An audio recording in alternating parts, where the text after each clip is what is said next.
Hi everyone, it's Cindy from Cindy's Art. Today we're going to paint a watercolor loose field, and I use Arches watercolor paper and I use Holbein watercolor paint. And I used about a 4x6 size for this painting, and as you can see, when I started this painting off, I did not wet the entire paper. I put water in random places just across the sky, and then I'm using ultramarine blue deep along with a little bit of neutral, and then I'm using some cerulean blue in there, the lightest blue.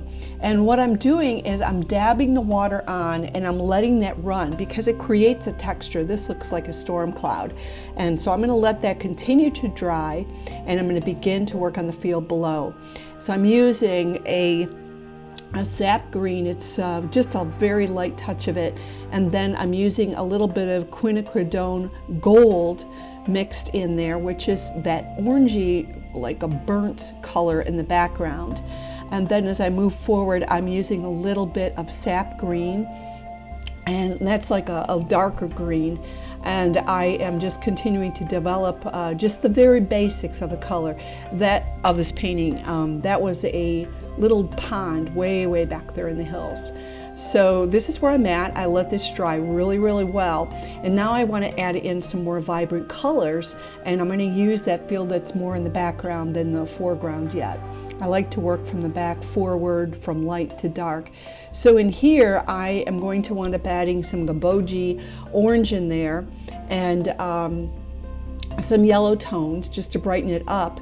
And then I let it dry again, and I'm working on details right now. What you see with this little tiny brush, I'm putting a little bit of neutral, which is black, and I'm adding that into there so I can just add a little bit more lines and details to define the painting. And then I'm using some ultramarine blue deep right here where this water is, and what I want to do is highlight that grass. So the way I'm doing it is a negative painting technique, meaning I'm painting around something.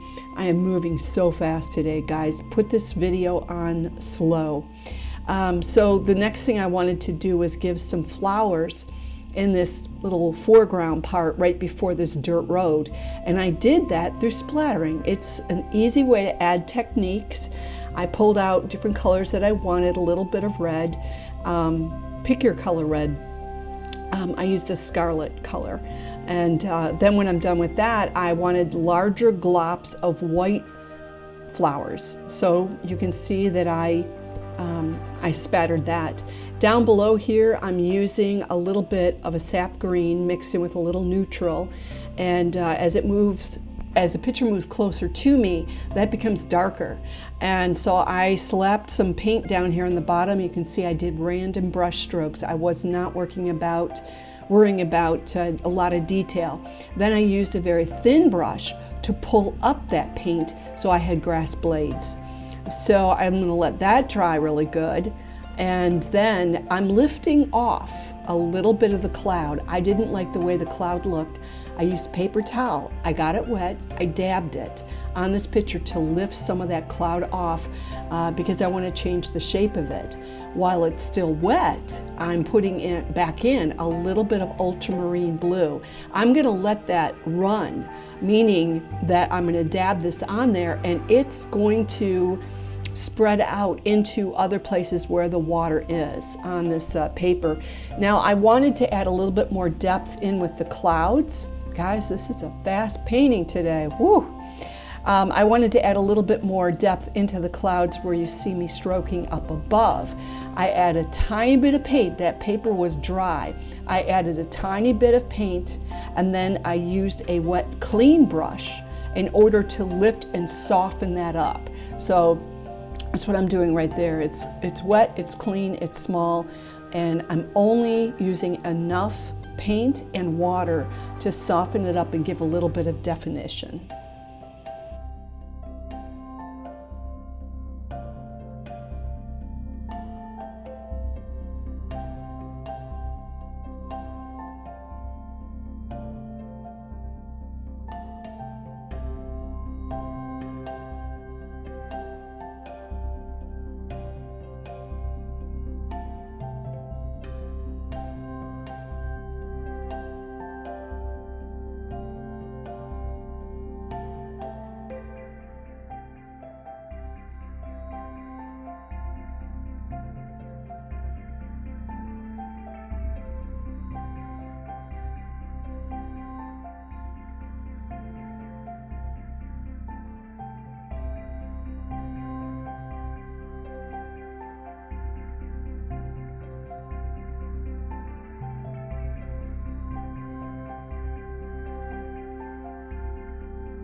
Now I let that dry again, and now I'm going to work on the field that is right after that dirt road that I'm going to paint in there. And I'm using Gamboge yellow in here, and then I'm going to add a little bit of permanent orange mixed with quinacridone gold.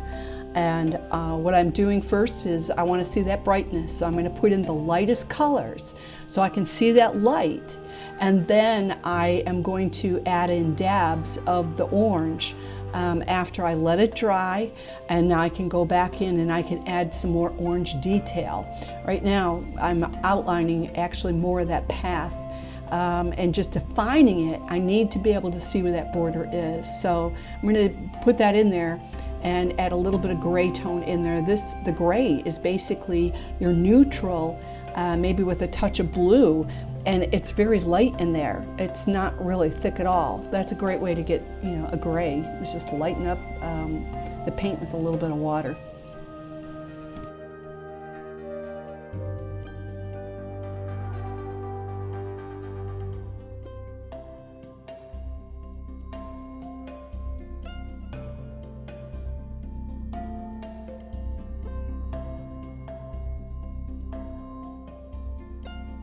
I'm in the last third of my painting. The first is laying out some of the basic colors and the light. Second one is adding a little bit of darkness to define it, and the third one is adding midtones. So I'm at a place where I'm going to rotate around the paper.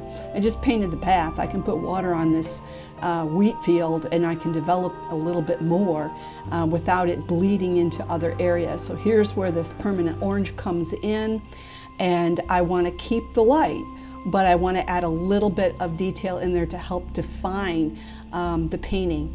And then I wanted a few more of my flowers, so I used my scarlet red in order to just splatter this on and let those flowers develop.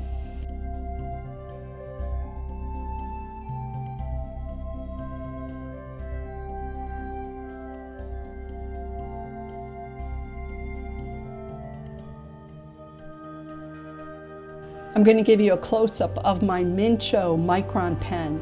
It's a needle pen. This is what I use, and I have different sizes when I want to put in details or I want to doodle. And so I'm going to add in just a few fine lines. I just want to add a little bit of a suggestion that these mountains have ridges in them, and it's almost like the Grand Canyon. And then I'll pick other places where maybe the picture's not so defined and you can't tell where something begins and ends. I don't want to add a ton of detail. I just want to suggest so that the person's eye, the observer, they can fill in the blanks. So I'm going to add in a few stones as this got closer. The picture, as I get closer to myself looking at it, I want to add in a little bit of the road definition, just a little bit of suggestion of detail here in these grasses, and this is really pretty much it.